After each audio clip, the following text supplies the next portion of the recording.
नमस्कार दोस्तों, मैं हूं राहुल सैफ लीगल चैनल में आपका स्वागत करता हूं। आज का मैटर मैं आपको समझाऊं उससे पहले मैं आज आपको सबसे पहले एक छोटा सा फेमस जोक बताता हूं इंडियन पुलिस के सिस्टम के लिए, मशीनरी के लिए, जो कि काफ़ी फेमस है। पूरे इंडिया में काफ़ी लोग एक दूसरे को सुनाते हैं कि दो देश की पुलिस के साथ कंपटीशन रखा गया। मान लीजिए अमेरिका है और एक चाइना है, और उसके साथ इंडिया की पुलिस का कंपटीशन रखा गया कि एक शेर है, ठीक है, उसको ढूंढ कर लाओ, ठीक है। और ऐसे जंगल में भेजा जा रहा था जहां पर शेर की तादाद ना के बराबर थी। गए, चाइना की पुलिस भी घुसी हुई उस जंगल में, अमेरिका की पुलिस भी घुसी हुई उस जंगल में, और इंडियन पुलिस भी घुस गई। अब काफ़ी देर बाद थक हार कर अमेरिका की पुलिस वापस आ गई, उन्हें शेर नहीं मिला। थोड़ी देर बाद चाइना की पुलिस भी लौट आई खाली हाथ, उन्हें भी शेर नहीं मिला। अब दिक्कत यह आई कि इंडियन पुलिस अभी तक वापस नहीं लौटी। ऐसा लग रहा था जैसे वो शेर को कहीं से भी ढूंढकर ले आई उस जंगल में से। तो इस सूरत हाल में हुआ ये कि बहुत जब टाइम निकल गया, दिनों निकल गए, 4-5 दिन निकल गए, तब स्थिति गंभीर हो गई कि शायद लगता है कि इंडियन जो पुलिस है वो शायद कहीं खो गई है, कोई दुर्घटना हो गई है। ढूंढते ढूंढते जब उस स्थान पे पहुंचे जहां इंडियन पुलिस थी, तो वहां उन्होंने एक बंदर को उल्टा लटका रखा था और उसको पीट रहे थे बढ़िया तरीके से, और कह रहे थे कि मान तू शेर है, जब तक तू ये नहीं मानेगा शेर है तब तक हम तुझे छोड़ेंगे नहीं। यानी कि हमारे यहां पर यह है कि उससे अपराध मनवा लिया जाता है जिसने अपराध ही नहीं किया, और अपराधी खुलेआम छूटते हैं। तो ये जो चीज है, इसी परिस्थिति पे आज का वीडियो है। था ये चुटकुला पर एक कड़वी सच्चाई भी है दोस्तों। इसीलिए कहते हैं ये जो है ना, इसको विकसित कीजिए। यहां है कोर्ट में लड़ने का जिगर, यहां नहीं चाहिए। जोश में नहीं लड़े जाते, होश में लड़े जाते हैं कोर्ट में केसेस। एजुकेटेड रहिए, कोर्सेज चलाते हैं हम लोग, उनका पार्ट बनिए। अगर आपको उससे रेमेडी मिलती है तो आपको इससे बढ़िया फायदा क्या है, क्योंकि अकेला आपके अलावा कोर्ट में बमुश्किल ही और कोई उपाय आपसे बढ़िया कोई दे सकता है आपको, अपने आप को। तो आपके पास जब नॉलेज होगी तो बहुत सारे आइडियाज़ आपके पास होंगे। बहुत सारे लोगों को फ़ायदा हुआ है, बहुत सारे लोग फ़ायदा ले रहे हैं, और इसी वजह से वो लोग केस से बाहर आ गए हैं या फिर आने वाले हैं। इसी के अलावा अगर आपको लगता है कि कोर्स के साथ साथ अगर आपको किसी अभी कानूनी सलाह की आवश्यकता है और आपको ज़रूरत महसूस हो रही है, तो इस व्हाट्सएप नंबर पे मैसेज कीजिए। मैसेज के थ्रू ही आपको जवाब मिलेगा अपॉइंटमेंट के लिए, और फिर उसके बाद हम बात कर सकते हैं। देखिए दोस्तों, सबसे पहले ये समझ लीजिए कि आपके जो पास राइट है वो ये है कि पुलिस में जो दिया गया बयान होता है, यानी कि जैसे वो बंदर वाली स्थिति मैंने बताई, ऐसा अगर पुलिस में दिया गया बयान है और आपसे ज़बरन कुछ लिखवा लिया गया है या आपसे ज़बरन कोई बयान दर्ज करवा लिए गए हैं, तो क्यों उन्हें एक कन्फेशन के तरीके से नहीं देखा जाता, एक बयान के तरीके से नहीं देखा जाता। उनको आप जाकर कोर्ट में अगर डिनाई कर देते हैं कि साहब हमें ज़बरन लिखवाया या करा गया, तो आराम से उसकी एक्सेप्टेंस मान ली जाती है जज साहब या मजिस्ट्रेट द्वारा। क्यों, ये सवाल उठता है। देखिए, ऐसा है कि डायरेक्ट इंडियन एविडेंस एक्ट इसको सपोर्ट नहीं करता, पर हमारे पास जो है इसके अंदर एक कन्फेशनल स्टेटमेंट, और आपका जो है इस कन्फेशनल स्टेटमेंट को दो तरह से माना जाता है। यानी कन्फेशनल स्टेटमेंट का मतलब ये हो गया कि हाँ, मैं स्वीकार करता हूं कि मैंने अपराध किया है, परंतु इसमें दो तरीके के आ जाते हैं।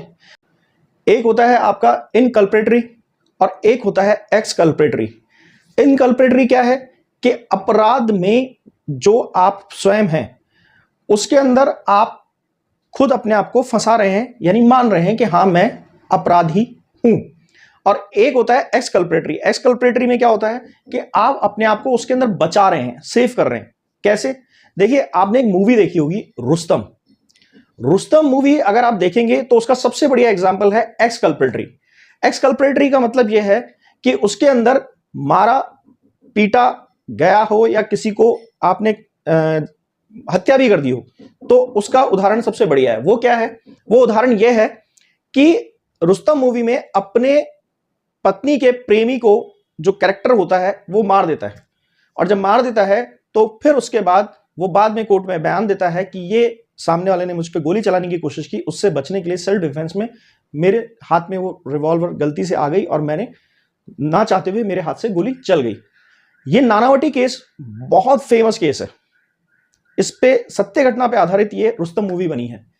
अगर आप इनकल्पेटरी की बात कर रहे हैं कि अपराध में फंसाने की, ठीक है, तो इसमें आपको सबसे बढ़िया एग्जांपल मिलता है, अभी जय भीम मूवी एक आई है।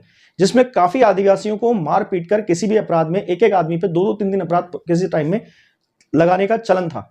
और ह्यूमन राइट्स के एक पैरोकार थे, एक एडवोकेट थे जो बिना पैसे लड़े, बिना पैसे लिए लड़ते थे ऐसे विक्टिम्स के लिए जिनको जबरन ह्यूमन राइट्स का, जिनका एक्सप्लॉयटेशन किया जाता था, शोषण किया जाता था। तो बाद में वो जस्टिस भी बने, जस्टिस चंद्रू। और इनके ऊपर ही ये भी सत्य घटना पे आधारित मूवी है जय भीम। और आज के टाइम पे ये जितनी भी ओटीटी प्लेटफॉर्म्स हैं इनमें सबसे टॉप रैंकिंग की मूवी है। मेरा सिर्फ सिफारिश करने का मतलब और मकसद यह है कि मूवीज इंटरेस्टिंग होती हैं और केसेस को आपको समझने में आसानी देती है। अगर आपने देखी है तो जल्दी से आप मेरी बात समझ पाएंगे कि उस मूवी में जबरन उन्हें फंसाया जाता था। अब अगर वो अपराध में खुद मान रहे हैं कि हम अपराधी हैं क्योंकि उन पर किसी तरह का दबाव बनाया जाता था, और जब वो नहीं मानते थे तो फिर एक ह्यूमन राइट्स का एक्सप्लॉयटेशन होता था। इसलिए वहां जो जबरन आपसे अपराध मनवा लिया जाता है जो आपने नहीं किया, वो आज से नहीं, ये अंग्रेजों के टाइम से ये चलन चला आ रहा है। इस वजह से ह्यूमन राइट्स के अंडर प्रोटेक्शन देने के लिए कोर्ट्स वहां पर एक अलग रेमेडी देती हैं, एक अलग सिस्टम देती हैं। ये आपके आता है इंडियन एविडेंस एक्ट के अंतर्गत। इसको जरा समझिए। सेक्शन 24 जो है वो यहां पर ये चीज बाकायदा आपको सेफ करने के लिए है कि डरा धमका कर तो आपसे कोई बयान नहीं ले लिया गया है। अगर डरा धमका कर आपसे कोई बयान ले लिया गया है तो सेक्शन 24 जो है वो इस तरह के एक्सप्लॉयटेशन के बारे में बताता है। अब इंडियन एविडेंस एक्ट का जो सेक्शन 28 है वो इसके अंदर एक और प्रोविजन रखता है कि अगर बिना डरे और आपने अपनी गलती मान ली है तो आप इसके अंतर्गत आ रहे हैं। यानी आपने अपराध किया है और आपने किसी डर और टेंशन में आकर, किसी के दबाव में आकर अपना अपराध नहीं माना है, आपने अपने पूरे होशावास में अपना अपराध माना है। तो अगर ऐसी स्थिति है तो फिर अगर आपको सेक्शन 24 में अगर डरा धमका कर जबरन अपराध मनवाया गया है तो वहां पर उसके लिए रेमेडी बनती है सेक्शन 26 के अंदर। यानी कि मजिस्ट्रेट जो है वो आपको प्रोटेक्ट करते हैं। मजिस्ट्रेट के सामने पुलिस की उपस्थिति में या उनकी अनुपस्थिति में जो बयान आप दर्ज करवाते हैं वो सबसे महत्वपूर्ण है, क्योंकि मजिस्ट्रेट को इस मामले में रिमांड का अधिकार नहीं है। रिमांड का आदेश देने का अधिकार है, पर उनका आपसे कोई पर्सनल ग्रज नहीं रहता। तो वहां पर मजिस्ट्रेट को एक न्यायाधीश मानते हुए, निष्पक्ष व्यक्तित्व मानते हुए इस तरह से इस चीज को आपके फेवर में किया जाता है।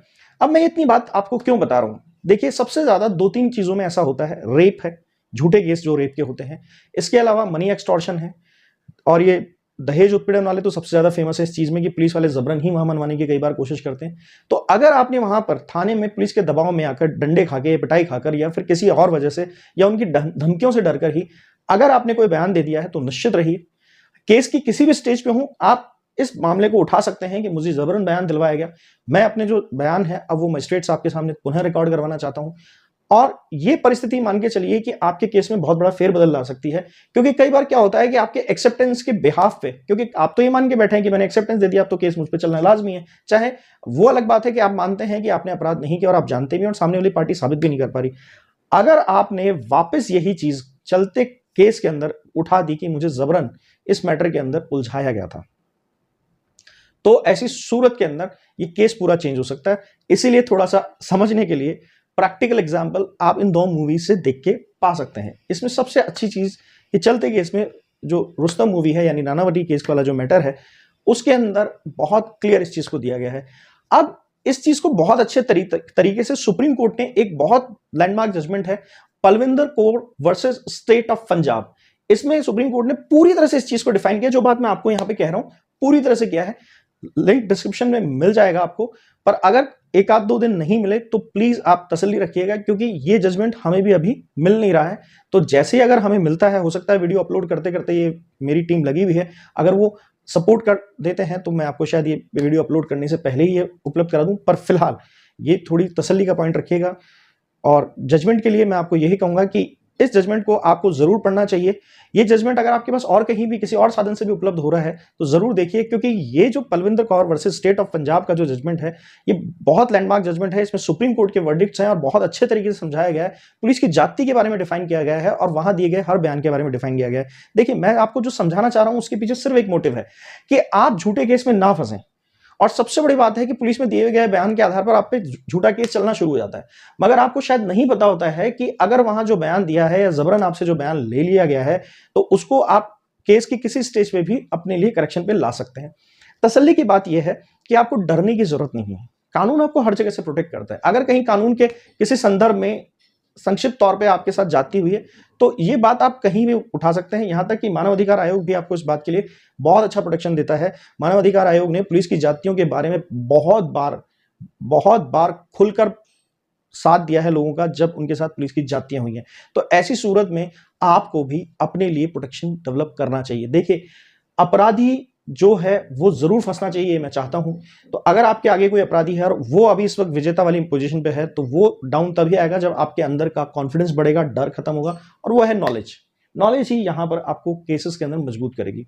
हम हर वक्त कुछ ना कुछ ऐसा लेकर आने की कोशिश करते रहते हैं जिससे कि मेरे दर्शक कहीं ना कहीं अपने केसेस में मजबूती से निकलें। और सबसे अच्छी बात यह है कि काफ़ी लोगों ने कमेंट सेक्शन में आकर मुझे बताया, वो मेरे संपर्क में कभी नहीं आए, पर उन्होंने कमेंट सेक्शन में ही मुझे बताया है कि हाँ, वो इन केसेस से अब बहुत राहत पा चुके हैं। काफ़ी लोग केसेस से बाहर आने के बाद कमेंट सेक्शन में आकर बोलते हैं। अगर आप चाहते हैं कि आप लोगों का भी जजमेंट्स, जो जिन लोगों के केसेस से वो बाहर आ चुके हैं, उनके जजमेंट्स को हम लोग अपने यहाँ पर एक एग्जाम्पल की तरफ बताएं, तो आप हमसे शेयर कर सकते हैं। इसके लिए आपके पास पहले से व्हाट्सएप नंबर है, बस ज़्यादा लंबी बात नहीं कर पाएंगे। व्हाट्सएप पे आप अपना मैसेज डाल के छोड़ दीजिए, हम देख लेंगे।